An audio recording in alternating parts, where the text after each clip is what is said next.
Welcome back to Obituary. I'm Spencer Henry. And I'm Madison Reyes. And thank you for joining us on Obituary Airlines. Buckle up. Buckle up. My iPad. What was that? My iPad. I squeezed it. Yeah, don't squeeze your iPads. Please put them on airplane mode. Yes. For the duration of this flight. We're looking at about probably an hour and 22 minute until we reach our final destination, which is the grave, honey, because we're all on our way. And every day we're inching closer and closer to them throwing the dirt on our coffins. Oh, on our cars. On our Corvettes, our convertibles, honey. Or our ashes just spreading them. Oh, honey. Honey, next time, keep it up. And the next time you're spreading them, it's your ashes, okay? It's your ashes. You know, actually, I've been helping my parents like clean out their house. And I've been taking a bunch of stuff to the Goodwill. Uh-huh. And my dad, I spent the night there. My dad woke up in the middle of the night, came down to my old bedroom and was like, he's such a character, by the way. I know. He's like, Madison, I just woke up. I can't sleep. You didn't happen to donate my mother, right? And I'm like, no. I didn't donate your mother. Yeah, mother. And he's like, okay, I just don't want the cops showing up. Like, if there's ashes at the Goodwill or whatever. Girl, if you've ever wondered where your OCD comes from, oh, it's that man right there. He's up in the... Bill was laying there in the middle of the night. He goes, cops are coming. Cops are coming. Fully. And well, wait, hold on. We need closure. Did you donate your grandmother? No. And I keep telling him, I'm like, let's put her in an urn. She's like in a box and she's been dead for 20 years. And I've had birthday parties for her. Like there's You pictures. should put a little party hat on it. Danielle and I had a birthday party for her one year. Put a party hat on her. I have pictures. I'll find them. Oh my God, please. Yeah. So I moved them downstairs to his office because. Okay. Yeah. I was like, we need to put her on, like, give her a little respect. Give her a little razzle dazzle. My great grandma Lil, who is in this picture behind me. Let's give it up for the background. I added some stuff to my little wall. I did. If you're watching on YouTube, you'll see. But that's a family portrait. It's kind of hard to see. Maybe we can put it. I'll send Austin. I'll send you a closer one. You can put it in the video. But my grandma Lil is in there, and that's her family in 1900. Oh my God, I love. I can't see it either, but I love. Okay, it's there. I swear. Yeah. Oh, I don't even know. I can't see the camera, so I don't know what anyone's seeing. But she was the same situation where at my grandparents' house, they had one of those formal dining rooms, formal dining rooms, but also a formal living room, which was all white. And you do not go in there unless it's Christmas. Right. Or like if company came over, maybe we're having hors d'oeuvres and drinks over there. But Did they plastic wrap? No Okay. plastic wrap. And I remember there was a cabinet in there and there was like a box in it. And I remember we were kids like playing around and my grandma's like, oh, that's my mom's in there. Like, say hi to Grandma Lil. So then every time I'd go over to their house, obviously because I was weird, I would like go in there and I'd like open it to see if she was still there. I'm like, yeah. No idea what happened to her. Oh. I have no idea where she is. Maybe at your local Goodwill. Maybe. Cops are coming. Cops are coming. I know. Yeah, but it is so funny. Like I've told you guys before, like my parents' house, the fire mantle is a graveyard. It's a cemetery. Yes. There is so many, you've been there. There's several urns on that sucker. And some are in the garage because they're not allowed to be in the house. Because not everybody got along.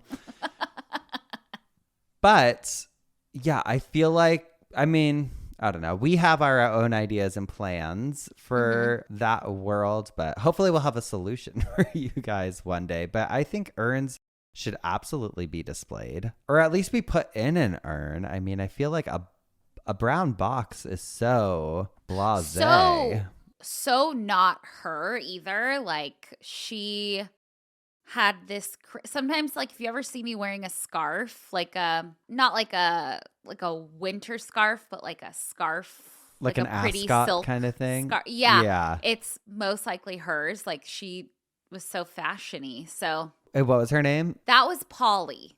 Her real name was Polly. Ava, but everyone called her Ooh. Polly. What was her personality? She was a tough cookie. She was my dad's mom. My mom's mom I was very close with. She was Frances. She's who came through during like the psychic. Uh-huh. But this grandma was a tough cookie. She was a nurse, and I didn't know this, but at the time, like way back in the day, if you wanted to be a flight attendant, you had to be a nurse. So she was a nurse and then she was a flight attendant. Met her second husband, who's my dad's dad, that way. Her first husband flew into a mountain and died. Oh, yeah. Oh, my Yeah. God. Yes. And then second husband, my dad's dad, was also a pilot, but he flew like those stunt planes and he crashed all the time, but he didn't die. Survived. Yeah. Yeah. So she was a tough cookie. And even the psychic was like, did she live far away from you? I'm like, no. And he's like, was she kind of distant? And I'm like, well, she was just tough. She wasn't like the grandma. She wasn't like my mom's mom, who was like, was so grandma-y. And he's like, yeah, she's acknowledging that was just how she was. Like she was no bullshit. But she was very intuitive, like knew what was going on. So I think she'd be pissed off that she's in a box still. Oh, well, we got to fix that. I know, not in something glamorous. Grandma Lil had lost her mind. And she, most of my memories with her are at the home that she was in. But so fun because they had a parlor there with a popcorn machine. I loved that. My great grandma, the one that lived till 107 or whatever, she lived in an assisted living like when she was 102, Yeah. And I remember going there because I was a teenager and I loved it because they had a vending machine with cigarettes. Oh, fun. Back in the good days of America. I know. But I loved to scare my grandma Lil. This woman was in her 90s, and I loved to I loved to go hide and just pop out and scare the shit out of her. But she loved it too.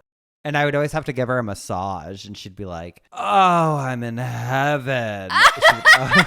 She'd say, "Oh, I'm in heaven." Just massage her back or yeah. And she loved like powdered donuts and just was living that life. My kind of girl. And, well, she, God rest her soul, she ended up having a little rendezvous with another man in the assisted living. Is this the teeth? Yeah. Please tell me. And I don't know if I've told this on here, but I love it so much. They found her teeth in between his bedpost and the wall at the assisted living home. And she came out and she said, yeah, I slept with Jerry Garcia. She thought it was Jerry Garcia. And we're like, I didn't know that. Love it. God love her. It. Good for something her. funny happened at her funeral too. I think like a vase like flew over or something and everyone laughed. Like that's so her personality. And she was probably the first funeral that I ever attended. Yeah. Was she your mom's grandma? Yes. Yes. Okay. So my mom's mom, which like mom's side of the family, I feel like you're always closer to her. You see those memes where they're like, oh God, I just realized I'm going to be the dad side of the family. Not our kid. He's going to have a lot of questions. Okay. Is what he's going to have. Okay. Confused. Okay. Where's my mom? None of your business. She went out for milk and never came back. Okay, wait. I want to get down to business because I have an Am I the Asshole, and it has nothing to do with the show, but my jaw was on the fucking floor, bitch. I was like, okay. This is love crazy. It. Okay. It says, would I be the asshole for suing my friend when she didn't come to my wedding? Me. Okay. You. Okay. It says, I, 25 female, recently got married to my 25 male husband in Bali, Indonesia in January. It was a destination wedding, but my parents and his parents paid for their own plane tickets and hotel, but we paid for our friends' plane tickets and hotel stays. Each plane ticket was about $2,000 and the hotel was about $150 to $300 for a week. My friend, Gemma, brought along her newlywed husband, John, but he paid for his plane ticket. The problem is that Gemma and John did not show up to my wedding. So she paid for their hotel. Okay. And a plane ticket. And plane ticket, yeah. Gemma took the free plane ticket to Bali and the hotel room, and when I asked her why she didn't show up, she said since they couldn't afford their own honeymoon, this was a perfect opportunity, and that Jim decided he didn't feel like going to the wedding. I was really hurt by this since Gemma and I have been friends for over 10 years. Would I be the asshole if I took her to small claims court for the money I spent on the plane ticket and the hotel? Sue the fuck out of her. Fuck that. That is crazy. We it's couldn't not a afford gift. our honeymoon. It is a gift in a sense, but it's a gift with under the premise that you're coming to my wedding. Are you fucking kidding me? Oh, I'd sue her. What does it say? Are people like, yeah, sue her? Well, okay. I haven't. They wrote an update and it said, I messaged Gemma per multiple comments advising me to invoice her for the plane ticket and hotel room, but I did something a little better. I wanted to get proof. So if I had to go to court, it would be easier to win. So I messaged her this. Hey, sorry for being so distant, but I just wanted to talk to you about Bali. I'm hurt that you didn't show up to the ceremony. I pulled a lot of strings to ensure that you could come, and then you didn't show up. Did you think I just paid for the trip so you could honeymoon with John? She replied, I've missed you a lot, and I know the trip was for your wedding, but John didn't want to go because he felt like your wedding ruined the illusion of the trip being our honeymoon, and that you'd understand. This delusional bitch. I replied, no, I don't understand. You took advantage of me and that's not what real friends do. So I'm sending an invoice for $2,387.53 for the cost of the plane ticket and the hotel room. I will give you 30 days and after that, I will take legal action. I received no response, but she's been posting subliminal quotes on Instagram that are along the lines of entitled friends and having snakes in your life. Thanks for all the verdicts and help. Not the fucking asshole. Sue her into the ground. I'd sue her for double for just the annoyance of it all. Interest. Yeah. That is so fucking wild. Imagine if I was like, sorry, Cisco and I just wanted our own time and where your wedding is. You know, like, thank you so much for the hotel room. This is very, like we are doing our wedding somewhere and we got the hotel for everyone. And so if you came and we're like, we're just going to actually do our own little staycation, we never get time away, girl, there'd be a grenade in your mouth. Yeah. I would kill you, probably. I know. Off the record, just kidding. Don't ever use that legally. People are nuts. People don't know how to act. I don't get it. I will never, ever forget when I was in high school, I let a girl borrow my purse. Uh-huh. And it was when... Oh, I know this. I will never forget it. She's still mad. It was when like Rachel Zoe and the Olsen twins, and it was like big, big purses, like big slouchy. Do you remember what purse it was? It was like from Urban Outfitters or something. Okay. And I remember my friend wanted to borrow it. And then I remember she returned it to me with rips in it. And I was like, what happened? She's like, oh, her boyfriend at the time, they got into it. And she's like, so I just dragged it the whole way. Girl, Are you kidding I'm going to me? grab your hair and I'm going to drag you. Now the person I am now, I would probably knock somebody out. Then I was like high school, like, okay. And just talked behind her back. Crazy. Can you imagine? It's just the level of delusion you would have to live in to think like it's kind of our honeymoon. Would the somebody level else of like, what? Huh? Oh, you're And it would be a bitch like that to go on fucking Instagram and post a quote that's like, in life, you'll learn that your circle gets smaller and da da da da. Yeah, your circle getting smaller because you're a fucking bitch. Yeah. Yeah. Yep. People don't know how to Or act. Yeah. You never really know when someone shows you who they are, believe them. Oh, it's God. like, girl. But you already know, we talk about this all the time. I love a call out, sure. I can't stand a big post like goes on their stories and posts like da da da when it's clearly directed. It's like everyone sees what you're doing and you look insane. I know. Okay. And then the second one, you and I are dog lovers, so we're going to have bias. But it says, am I the asshole for refusing to comfort my friend after her dog died? Yeah, I'm going to hate this person. Okay. My friend, 22 female, told me that I, 23 female, was heartless and cold because I didn't validate her feelings. I've never been good at sympathizing with people. I have zero patience for what I consider self-pity and victim mentalities. Maybe a part of it is what I went through, a childhood full of literal torture, and it made me feel independent with my feelings. My friend called me after her dog got put down, and I expressed minimal condolences. She told me she didn't want to talk about it and asked about the huge opportunity I had gotten the same day. I told her after some pressuring, but she failed to show much excitement. She was more upset that she couldn't go to the event because it's private. After the call, she texted me and apologized, saying she's a burden. She feels like she's failing because she wants to be the person that makes my day. I told her that's a ridiculous standard. She started saying she's starting to think she had a bad childhood because of abandonment issues, and I'll admit that comment hit a nerve. She had a normal upbringing besides divorced parents. She told me she's venting because her dog's death brought it out, which makes no sense to me, but okay. And then she asked me to be extra nice and requested to send her some comforting text while she was taking a nap. I was also asked to be gentle towards her and baby her. I told her that I was sorry about her dog, but that I wasn't going to write long affirmations or validate her feelings, especially while I'm at work. She told me I was a heartless person and seemingly cold when I refused, which I feel like is not true. She seems to think I should lie to make her feel better. So am I the asshole for not validating her feelings or comforting her fully?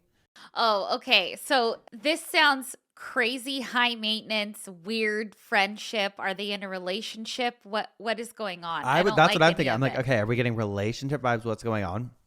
Both of them are crazy, and here's why.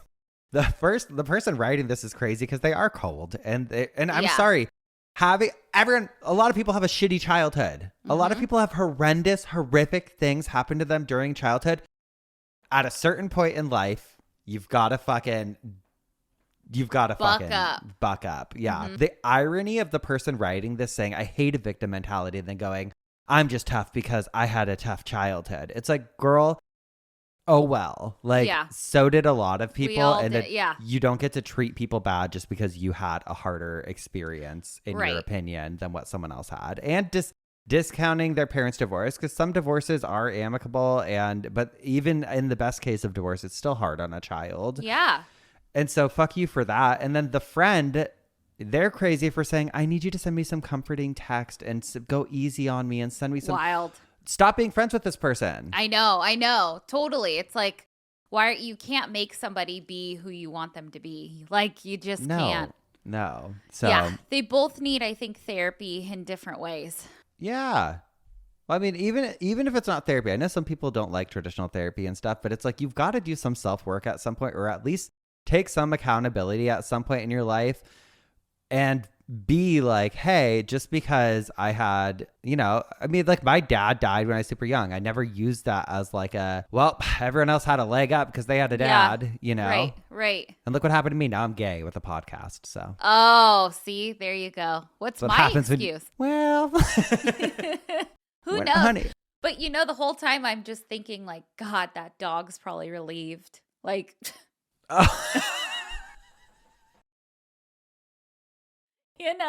Get me out of here. Get me out of here. This is the owner. That dog has trauma. That dog is like, fuck, my upbringing with this bitch? This is my mom. God. We're the assholes. Okay. Oh, well. Okay, I want to get into my side bitch, but I saw while I was scrolling yesterday, and I just screenshotted it. Complex posted on their Instagram. A family in Stanger, South Africa arrived at a Capitec bank branch with the body of a deceased relative amid an alleged funeral policy dispute. According to Taurus medical and security owner Nikesh Hublal, the body was inside the branch in a body bag while officials and security managed the situation outside. The incident led to the temporary closure of the branch as a crowd gathered. Reports suggest the family was asked to provide proof of death and allegedly returned with the body. There's a whole picture. We'll put it up. I love that personally because it made me think of the episode that you did a while ago about like how hard it is to fucking prove somebody has died. Well, that, and it also reminds me of the episode where we talked about the person who they did like the Weekend at Bernie's situation where they brought their relative, but at least these people weren't trying to make it seem like the person was still alive. No, they were like, you guys are probably giving them a hard time. I mean, and so they said, I'll bring the fucking body. I'm on their team. I'm surprised we haven't seen more at Verizon, at 24-Hour Fitness, at, all these places that make it so incredibly hard to cancel any type of membership. That's where you bring the urn. Yeah. Totally. Here they are. It's like on like DoorDash or, any of those. I'm like, oh, my food never showed up. Oh, okay. Or like, I have an item missing. Okay, can you provide a picture of it? I'm like, what the I've sent pictures of nothing. Sent pictures before of nothing before. Yeah. Like I've taken a picture of a plate. Like, here it is. Yeah, here it is. Not there. What the fuck? Crazy. Oh, God. I'm up first this week, which means that you should have a little side bitch for us. I do. And actually, speaking of dogs, this isn't for a dog, but you'll see. You'll see. But she sure looks like one. Ooh, she's a bitch.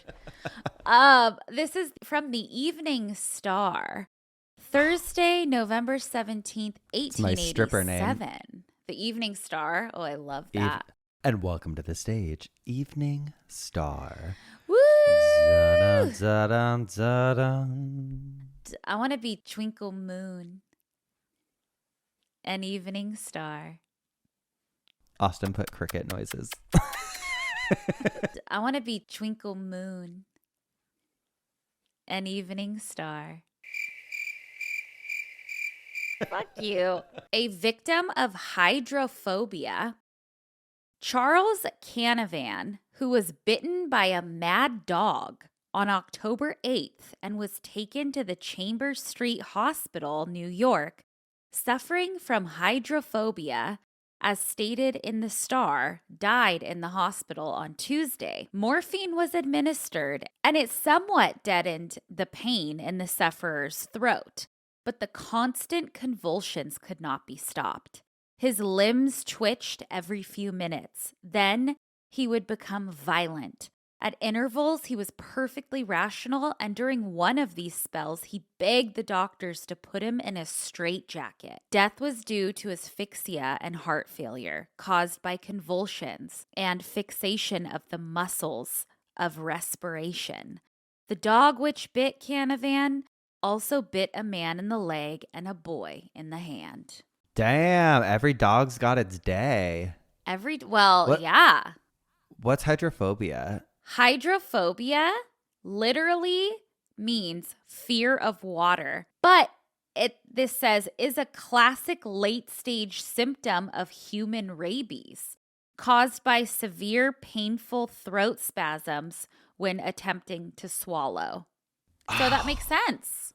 That's kind of crazy. That is crazy. I learn something new every day. I know. True. Well, we're going to take a quick break. And when we come back, I think I'm ready to tell you what had me spinning in my coffin this week. Okay. Can't wait. We'll be right back. And we're back. Spencer, what had you spinning in your coffin this week? Well, girly Geoffs, I'm sure many of you will agree. I know you will. Nothing will make my stomach drop more than when someone's like, oh my God, you know who you look like? Oh God, that is the worst thing you could say to me. The worst?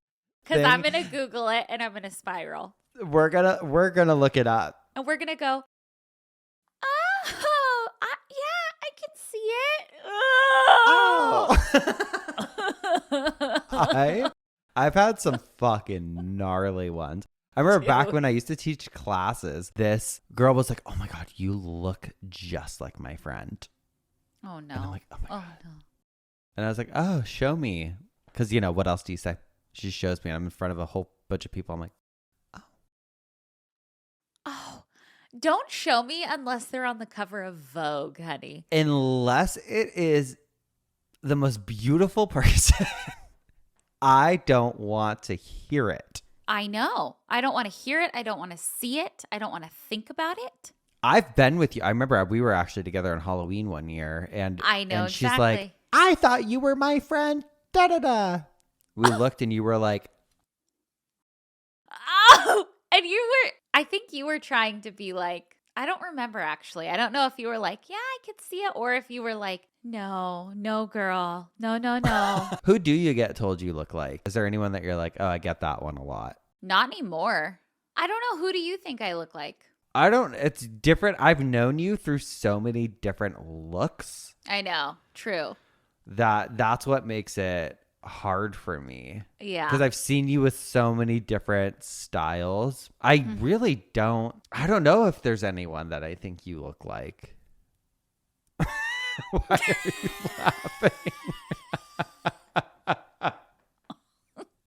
I've said Kelly Clarkson in the past because there's been times you look like Kelly Clarkson. I've gotten that. Yeah. Yeah. Not The one Marilyn Monroe, honey. Ooh. People always say I look like. Not Cindy. What's her name? Cindy Crawford. That's it. That's the one. That's the one. I always get that Carrie Elves. I forget how to say his name. Wesley from The Princess Bride. Oh yeah, that's a good one though. But oh, you think I look like Kathy Griffin now? Just in that one picture.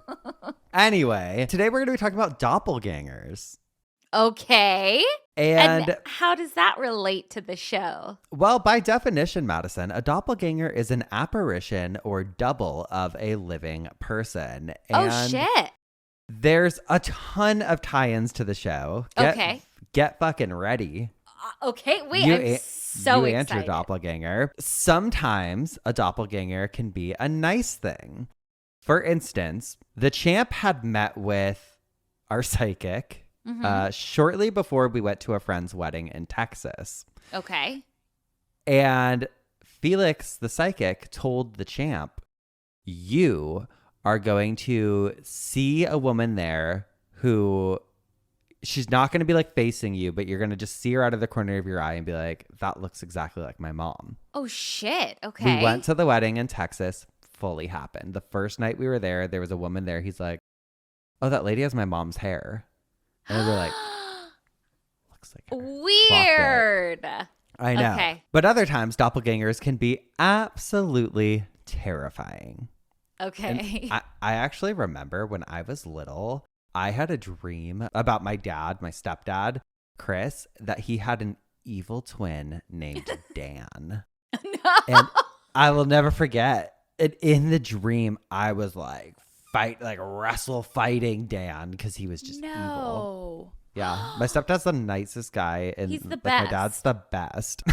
But his evil twin Dan, not so much. Maybe that is why he is the best, though, because he has an evil twin, you know? Yeah, he got the good side. Yeah. The word doppelganger comes from German, doppel meaning double, and then ganger meaning walker. So literally it means double walker. Oh, scary. And in European folklore, seeing your doppelganger was considered to be one of the worst superstitions, like supernatural signs that you can see. Because in certain cultures and traditions, people believe that your double is your soul walking outside of your body. And in some cases, people think it's actually a demon that's walking next to you, like getting ready to take over your body.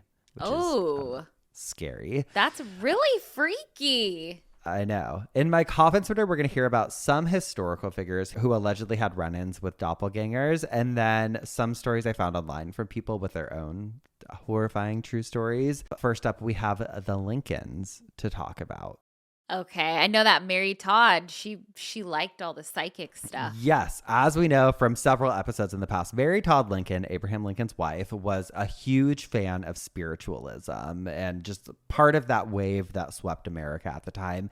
And she even had a run-in with famed spirit photographer who we had a call back to recently, William Mumler, back in 1872, when he took a portrait of Mary and you could see what appeared to be the spirit of Abraham Lincoln standing behind her with his hands on her shoulders. However, now I'm wondering, was this his spirit or simply his doppelganger?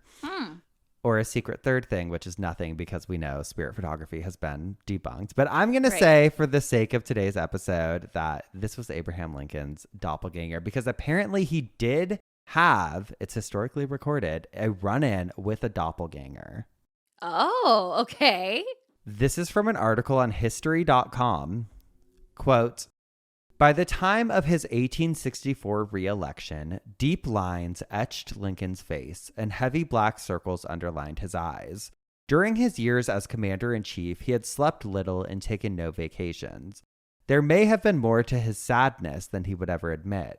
Lincoln dreamed of his own death. Ward Hill Lamone, a close friend of the president's, wrote down what Lincoln told him on an evening in early 1865. About 10 days ago, I retired very late, the president told Lamon. I soon began to dream. There seemed to be a death-like stillness about me. Then I heard subdued sobs, as if a number of people were weeping. I thought I left my bed and wandered downstairs. I arrived at the East Room. Before me was a catafalque, on which rested a corpse wrapped in funeral vestments.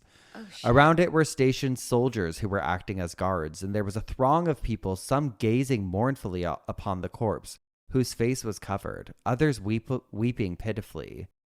Who is dead in the White House? I demanded of the soldiers. The president, was his answer. He was killed by an assassin. Whoa.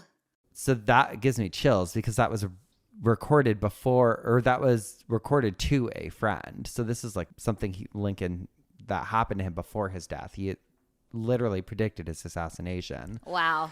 But listen to this. The article goes on to say, quote, it was not the first time Lincoln saw his own death. Soon after his election in 1860, he'd seen a double image of his face reflected in a mirror in his Springfield, Illinois home. One was his real face, the other a pale imitation. Lincoln's superstitious wife, Mary Todd Lincoln, did not see the mirror images, but was deeply troubled by her husband's account of the incident. She prophesied that the sharper image indicated that he would serve out his first term. The faint ghost-like image was a sign, she said, that he would be renominated for a second term, but would not live to complete it. Shit. On April 14th of 1865, President Lincoln was shot by a Southern sympathizer, John Wilkes Booth, in the back of the head as he watched Our American Cousin at Ford's Theater. He died at 7:22 the next morning on April 15th of 1865. So that first story was just him having a dream about it, but then he did have this real life instance where he saw his own doppelganger in the mirror and told Mary Todd Lincoln about it, and she reported this. Weird. Okay. Isn't that creepy? That is creepy. Like, imagine your husband coming and being like, I saw. Yeah, like an image. Yeah. I mean, I love that she was into spiritualism and took it seriously because I feel like a lot of people would be like, okay, you're going to the asylum. You're going to the psych ward. Yeah. Yeah. Fully. Totally. Okay. So another famous instance involved none other than Percy Shelley, who we've talked about a ton in the past as well. And his wife was, of course, Mary Shelley. Mm-hmm. Percy died in 1822 in a horrific drowning. And the story on that is he and this other guy named Edward Williams were sailing on Percy's new boat, the Don Juan, for a meeting. They departed on July 8th after the meeting to return home when they got hit with this huge storm. And then a couple days later, Percy Shelley's decomposed body washed up on a shore. This was 10 days later. It was just in super rough shape. And I think they only identified him because of like articles of clothing that were still on the Yeah. body. Prior to his drowning death, it appears he had a premonition involving a doppelganger. Oh, okay. Supposedly, he told his wife several times about seeing his own doppelganger. Like this had happened on multiple different occasions. Like Lincoln, he had seen a different version of himself, but it wasn't in the mirror. It was out just walking around. And right before he drowned, he told his wife, Mary, like 3 weeks before he died, he tells her that he saw his doppelganger and that this doppelganger actually came up to him and asked him, "Will you ever be content?" What? Yeah. How crazy is that? That's freaky. Okay. I mean, they were probably drinking some crazy shit Totally. back in the day, but like to see your own self come to you, crazy. The only time I've ever seen myself was like when I had a really bad acid trip. Oh, I've never seen myself. It was a doppelganger situation. What was that situation? I was like 13. I took too much acid at a country fair and you saw yourself? Next thing I know, my body disintegrated into the ground and I'm in a cave and face to face with who but me, you know? No. So, Okay. I belonged in an asylum after that. But yeah, so I mean, that was just literally a couple weeks before he died, which I just think is so crazy that he had that. And it was kind of like prophetic also, like it's coming up saying, "Will you ever be content?" And he's go out, take his new boat out for this meeting. And crazy. Okay. My grand finale, before we get into some real stories, is Catherine the Great. Okay. Love. Do you know anything about her? Nothing. Oh no. What? She's wild. Oh shit. Okay, tell me. There's so much weird shit around her, girl. I can't wait. Okay, I just got excited. So she was Russia's longest standing female ruler, and she served from her husband's death in 1762 until her death in 1796. And one night in 1796, she woke up in the middle of the night because one of her servants like shakes her awake and is like, "Oh my God, wake up, wake up, wake up. I just saw you. I just saw you elsewhere." What? Yes. So Catherine the Great, she gets out of bed and she's Where like, is she? No, literally. It's like, "Take me to her. I want to see her." She goes into this room and there sitting on a throne is her fucking self. Okay. What? And it's just sitting there very calm and like not doing anything. And Catherine's like, "Get her, like shoot her," orders her to be shot. And apparently, allegedly, they shoot at the apparition. We don't know what happened after this, but we do know that just a few weeks later, Catherine the Great died of a stroke. Okay. So that's the story there. But there is, this is all Wikipedia. I went on like a Wikipedia deep dive on her because there's a whole thing dedicated to weird things about her life. Okay. And like a whole separate page for her. And I know Wikipedia is not the most credible source, but for this portion of it, I have to share it. It said, quote, "Several stories about the circumstances of her death at age 67 in 1796 originated in the years following her death. An urban legend claims that she died as a result of her attempting sexual intercourse with a stallion. The story holds... my God. The story holds that the harness holding the horse above her broke and she was crushed to death." Well, good. Serves her fucking right. But that is such a popular urban legend that it has its own Wikipedia page.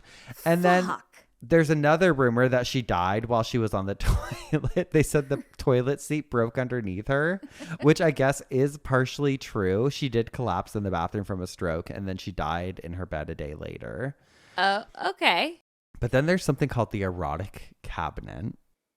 Oh, no. And it says an urban legend states that an erotic cabinet was ordered by Catherine the Great and was adjacent to her suite of rooms in Gatchina. According to said urban legend, the furniture was highly eccentric with tables that had large penises for legs. I've seen I've seen like a replica of one of these tables. Have you? Yes. It says penises and vulvae were carved out on the furniture. The walls were covered in erotic art, statues of a naked man and woman inside, and some versions of the legend state that some erotic artifacts from Pompeii were even brought into Russia to augment her collection. There are unconfirmed reports of photographs of the cabinet. The rooms and the furniture were allegedly seen in 1940 by 2 officers during the Nazi invasion of the Soviet Union. But even if that were true, the rooms and furniture seem to have vanished since then. But she's a freak. She's a freak. And I love it. I love it too. Imagine working for her. And like, you know, we got to bring the fucking baby oil to Kat's room. Oh, no. Kitty needs her oil. Kitty? Oh, God. I just can't get over the like, if someone woke me up and was like, hey, someone's in the house and it's you. I'd scream. I know. I'd be like, tell him to leave. That's none of my business, actually. I don't even 2 want to of see me? it. But I thought it was interesting that several instances they died just a few weeks after seeing their doppelganger, you know? It's like an omen or something. Yeah. Yeah. Weird. I'm just going to share 2 real life stories or instances from just the people on the internet. An article came out on ranker.com, and I think this was shortly after that documentary came out about those 3 brothers, the 3 Identical Strangers documentary. Remember that one? Yes, that was great. And so one of them says, quote, late at night, I usually go to my bathroom multiple times, but for the past 4 days, every time I go to leave, I can see myself still standing in the mirror from the corner of my eye. What? It's like the other me is watching me leave the bathroom. It terrifies me to the point where I almost run out without looking directly at the mirror. I never told my husband because I didn't want to acknowledge it out loud. Earlier today, I took a nap in our bed while he sat in the chair next to it watching TV. When I woke up, he told me he saw me sit up and crawl backwards to the edge of the bed and stand in front of our bedroom door from the corner of his eye. Oh, God. He thought it was weird I got up like that because I'm in the last month of my pregnancy and I can't move well without hurting, so he tried talking to me. When I didn't answer, he looked at the door to find me not there and still asleep in bed. I got really creeped out and I finally told him what I've been seeing in the bathroom. He thought it was creepy as well, but didn't want to really talk about it anymore because he thinks it will give whatever it is power or energy. I have no idea what it wants or why we've both seen it. Girl. What the fuck? The recording thing just went,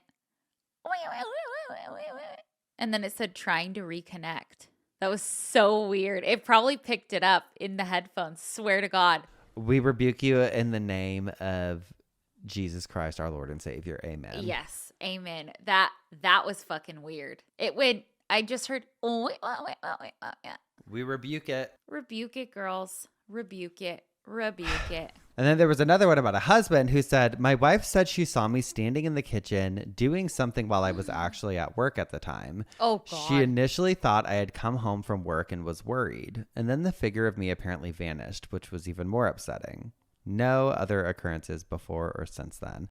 That just something about seeing a doppelganger, that scares the shit out of me. I'll tell you what. That really is scary. The bathroom?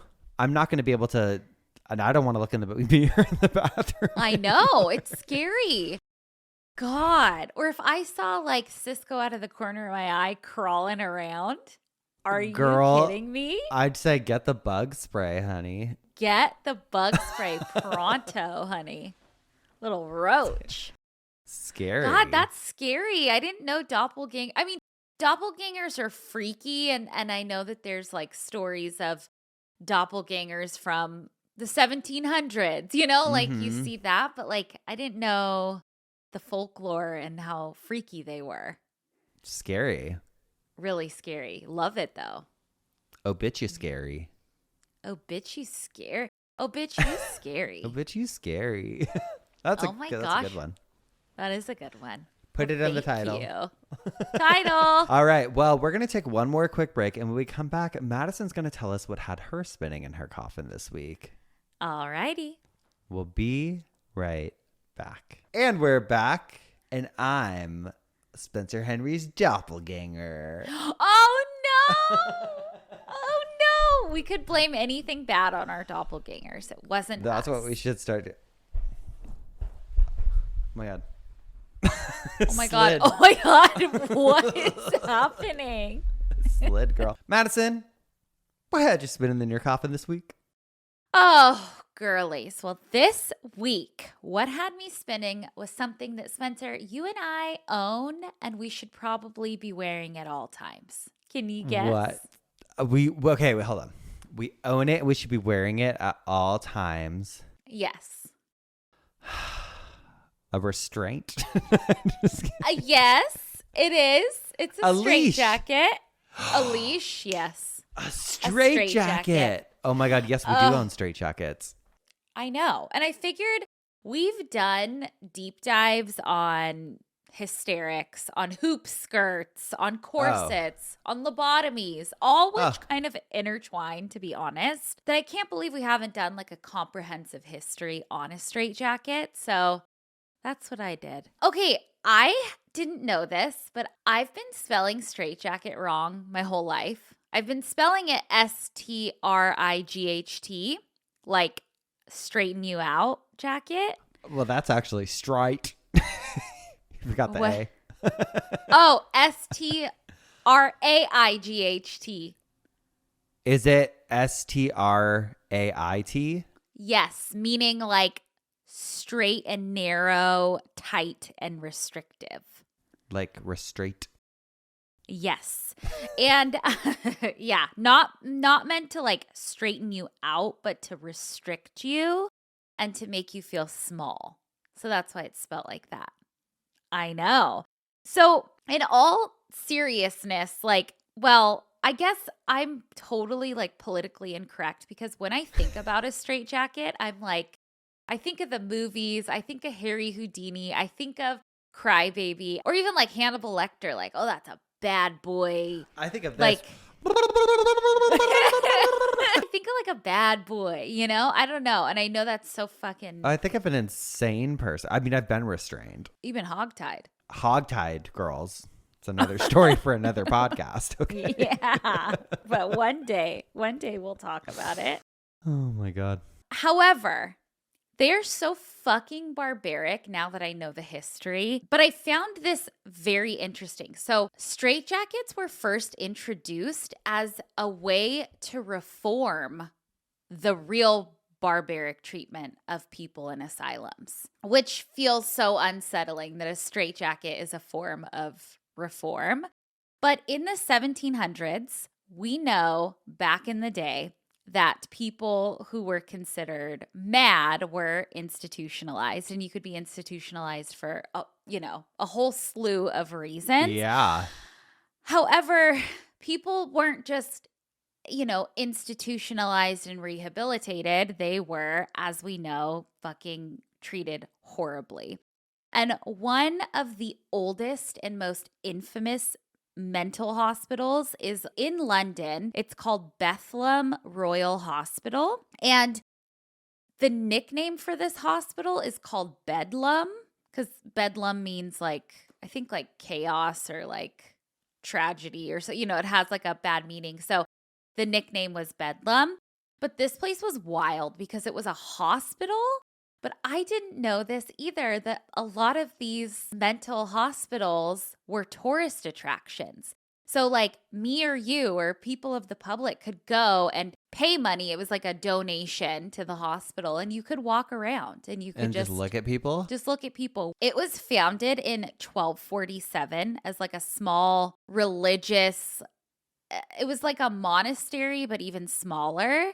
But then over the years, they started caring for the sick and the poor. And then in the 1400s, they started taking in the insane. And, I say that in quotes. There's a lot of things that we don't say anymore. But for this coffin spinner, sure, insane. And then by the 17th and 18th centuries, it was full-blown tourist attraction. You go and visit. But this prompted people to walk through and finally be like, okay, this is fucking brutal. And if you guys have listened to Gossip's Bridal, we have a whole episode on a woman named Nellie Bly, who here in the United States, like, infiltrated the asylums, and it's a whole thing. You guys should she go. blew the cover. She blew the cover. Anyway, I know I'm getting off topic of straitjackets. It'll make sense in a second. So hospitals used to chain patients up with shackles. They'd chain them to walls. They'd restrain them with iron handcuffs. And we didn't have modern psychiatry. So we didn't have antidepressants, antipsychotics, any type of meds or any type of like trauma-informed therapy to help anybody. It was just all about confinement. Thankfully, there were people who looked at these places like Bedlam and thought like, okay, these places are fucking barbaric. So these were called reformers. And one of the biggest names in the reforming movement was a man named Philippe Pinel. And Pinel, like when you hear stories of him or read about him in textbooks, you'll hear stories of him going into an asylum in Paris where he was like the chief officer and literally ordered chains to be removed from patients. Wow. Which is beautiful and wonderful. According to Britannica.com, it says, quote, Pinel did away with such treatments as bleeding, purging, and blistering and favored a therapy that included close and friendly contact with the patient, discussion of personal difficulties, and a program of purposeful activities. So wonderful. Sounds great. Around the same time in England, there was a man named William Tuke, who's also a big name in the reforming I know that world. name. I wonder if I know the name. Okay. Maybe just from the researching for Cult Leader because we've done a ton of Asylum episodes. Nothing. Probably. I've never talked about. I have no idea what straitjackets. So William Tuke, he founded something called the Retreat at York. And this too was pretty revolutionary. So instead of treating someone suffering from mental illness like a prisoner, like they had been doing, he believed in a moral treatment. He believed in clean air and routines and structure and kindness and no public humiliation. Like you weren't coming in to view these people. And he also believed in less brutality, but people were still restrained at this time, obviously, not by shackles like bolted to the walls, but something a little quieter, which they called a straight waistcoat, or what we know of now, it's called a straitjacket, but they used to be called straight waistcoats. So like when I was looking through newspaper archives, like I would have to search that instead of straitjacket. But the interesting thing is that straitjackets were seen as humane because it was quieter, gentler, and it didn't break people's skin, which is, I could market it. I could be like, it's like they're giving themselves a hug. Oh, I know, but it also killed people. So This is complicated for me because these two men I'm mentioning, there's other people too. There's a woman who was incredible in reforming asylums as well. But these two men, like, I don't think that they were villains. I just think that they believed that they were improving conditions for the mentally ill.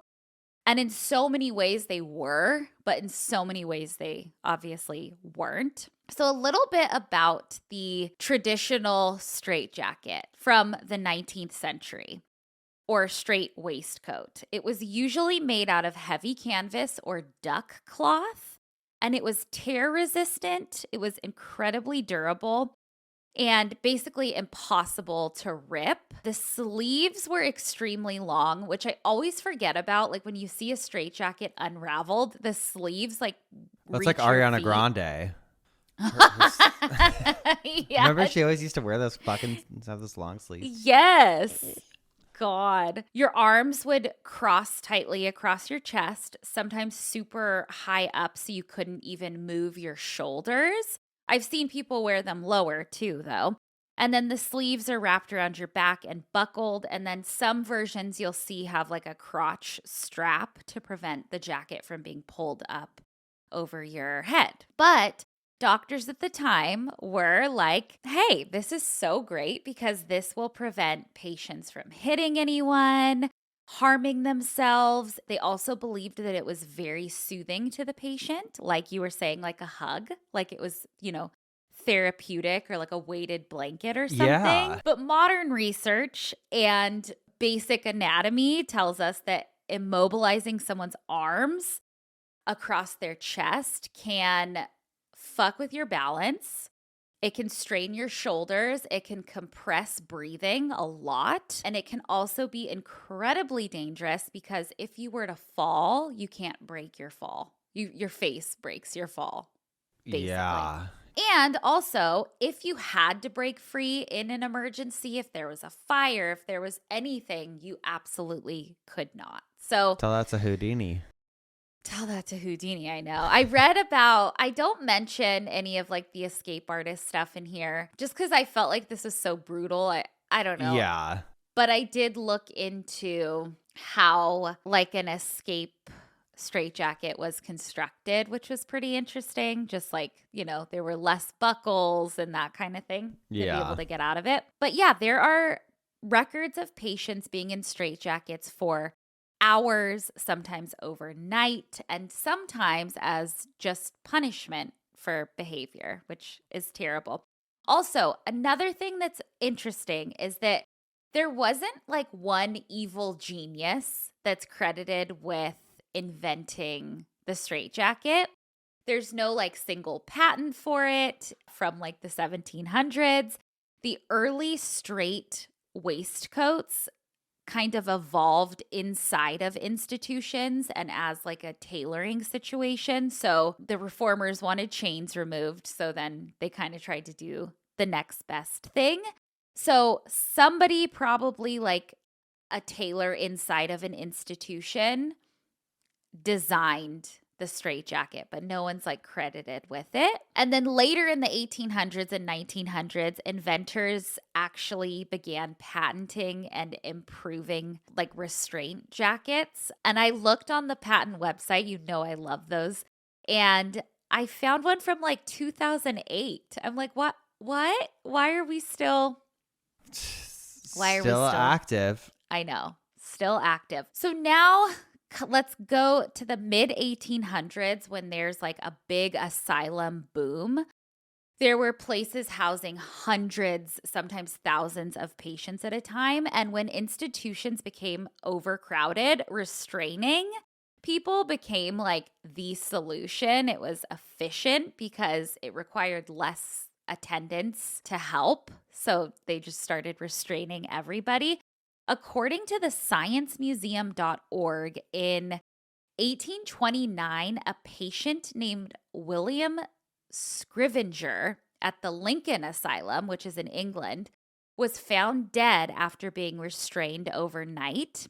And there are quite a few articles like this that you can find in the newspaper archives, and they won't straight out say like, oh, he was in a straight waistcoat, but they'll like allude to it because I don't know if they just didn't want to admit that it was a straitjacket that killed somebody. But at that same asylum, the Lincoln Lunatic Asylum, a reformer named Robert Gardner Hill began what became known as the non-restraint movement, which was pretty wild for that time. Instead of thinking like, oh, patients are dangerous and need to be medically restrained for everyone's safety, he was like, no, we are going to actually staff our hospitals better, and we're going to have better supervision, and every nurse listening right now is probably like, that didn't last. It's yes. So it is interesting. So the idea was adopted on a more massive scale at the Hanwell Asylum by a man named John Connolly in 1839. And the Hanwell Asylum was huge. It had hundreds of patients. So doing away with straitjackets was seen as dicey, but they did it, and the hospital actually was okay. It was fine. There was no tragedies or anything. And then they started electrifying them. Honey, yes. So doctors actually came and like viewed the hospital and studied it because they were like, how on earth you're not using chains or anything and people are doing okay. Huh. And it, like you were saying, like some institutions embraced it. A lot of others were like, no, we're still restraining. We're still doing straitjackets. Wow.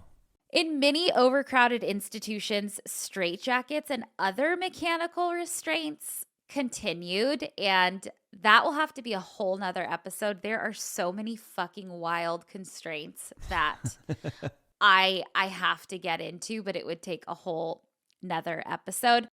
But basically, it wasn't a clean break from restraints, but there were people out there really, really trying to reform these types of restraints. And then that continued into the early 1900s, but straitjackets didn't go away, especially in the United States. We loved a restraint. Then in the 20th century, we finally see a little bit of a shift, not better, just different.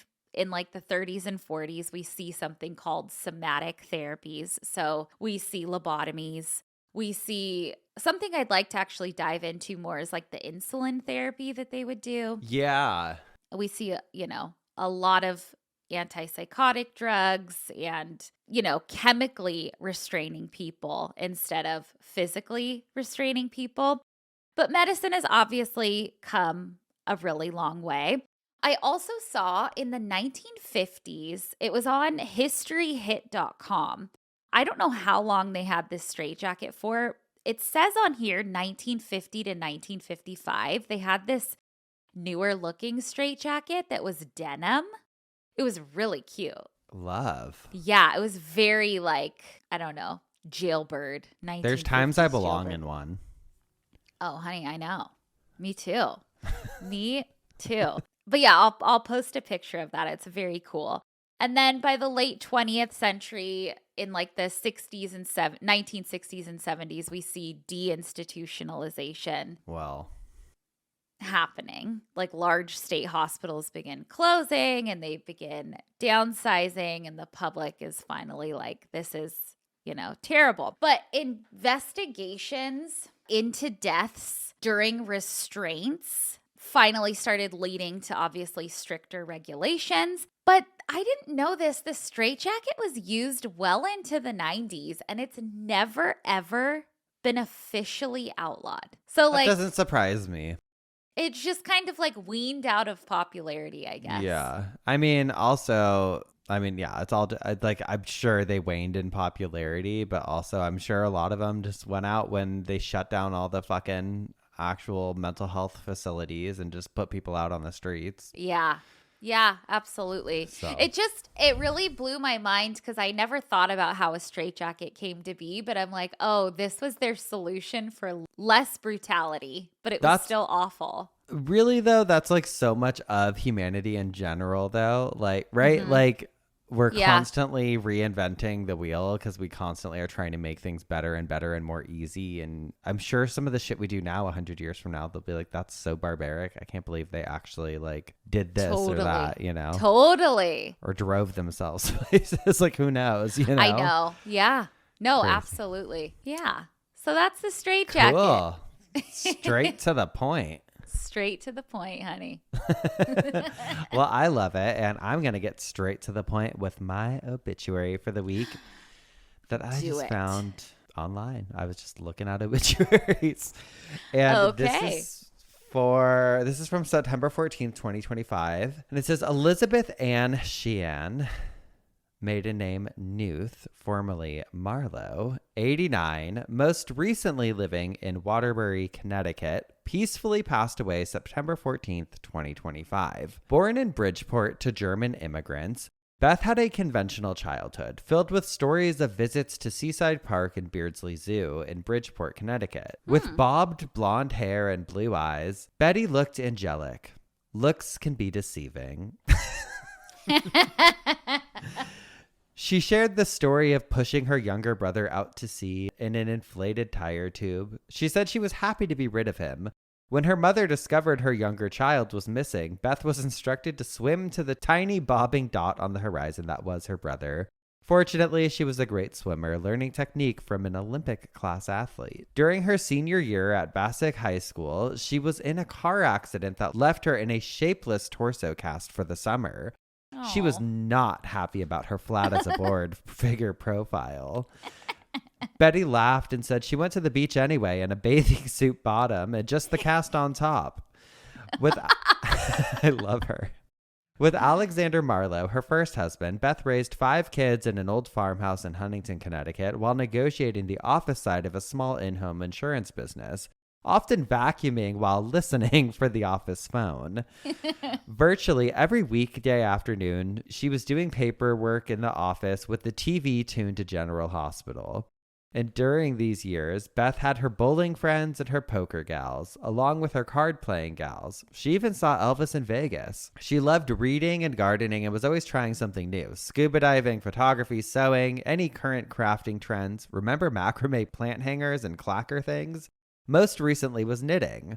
Though never given credit, one of Beth's pictures was on the cover and end sheets of the 1979 Shelton High yearbook. Beth started a second life with her new husband, Jim, thus the addition of 4 adult stepdaughters. She and Jim were diehard Red Sox fans.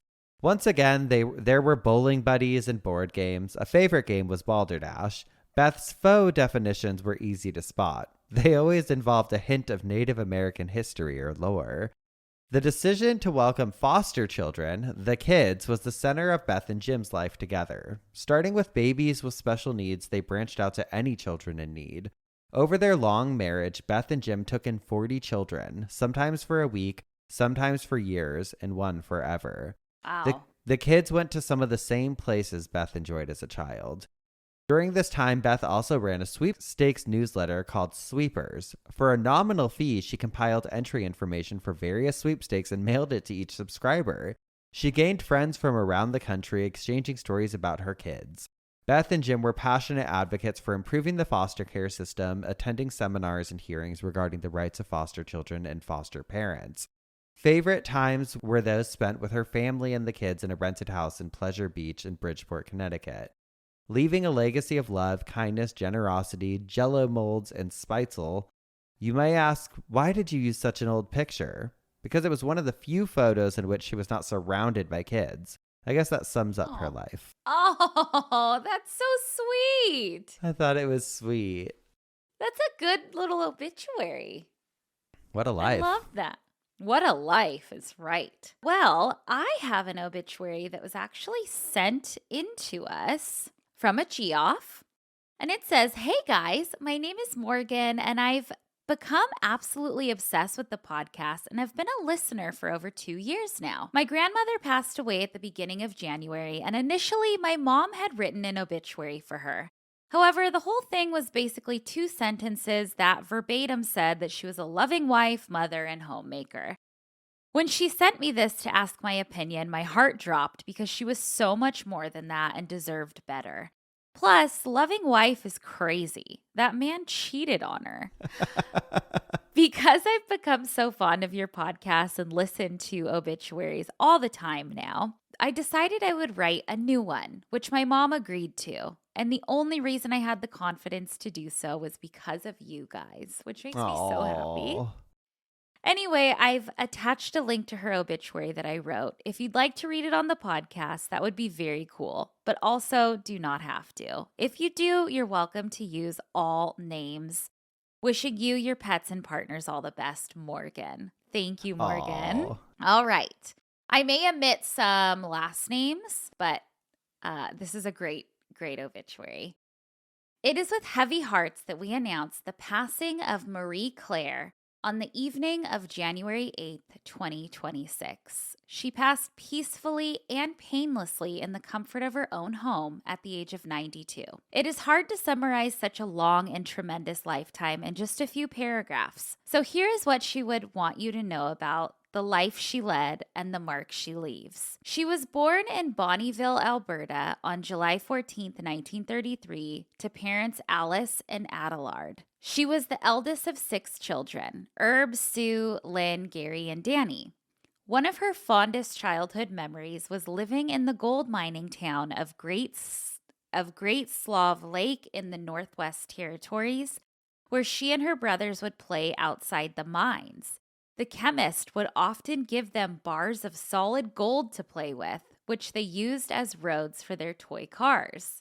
What a memory. Her stories were always riveting to hear, whether they were about the bowling alley her parents owned during her teenage years, where she frequently enjoyed her mother's homemade pies, or about how she and her siblings used to take the tar out of batteries and chew it like gum. Oh my God. Wild. At 19 years old, she enlisted in the Canadian Air Force and worked as a radar technician, achieving the rank of corporal. This took her to Germany, where she met her husband, Walter Moose McMillan.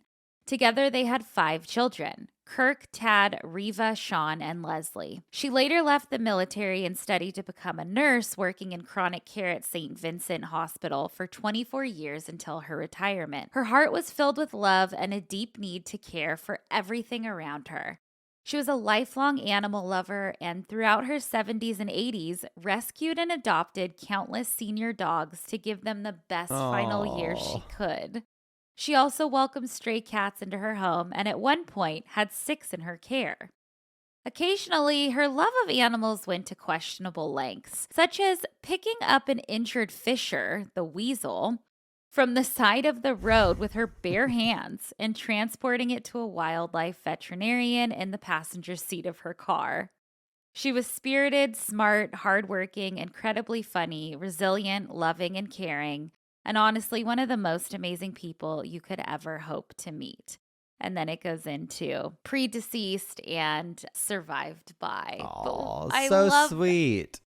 So sweet. And I just love that because of this show, you were encouraged to write a much more fulfilling obituary. You painted a beautiful picture, and I'm so sorry for the loss. I know. She sounded like such a great woman. Well, it's time to talk about some not so great people, Madison. Oh, yeah. Or great, depending on your vibe. We have spun in our coffins. Oh, we have bitched our obituaries.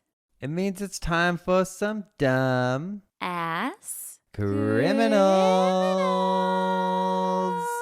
Okay. I have a Florida woman. Surprise, okay. surprise. Surprise, surprise. This just happened. Her name is Quabriche Long, who has been charged with burglary, grand theft, drugs, and firearm possession after stealing her own car from a towing company. Oh, no. This is from clickorlando.com. It says, quote, a St. Petersburg woman is facing charges after Orlando police say she tried to steal her own car back from a towing company, as she should.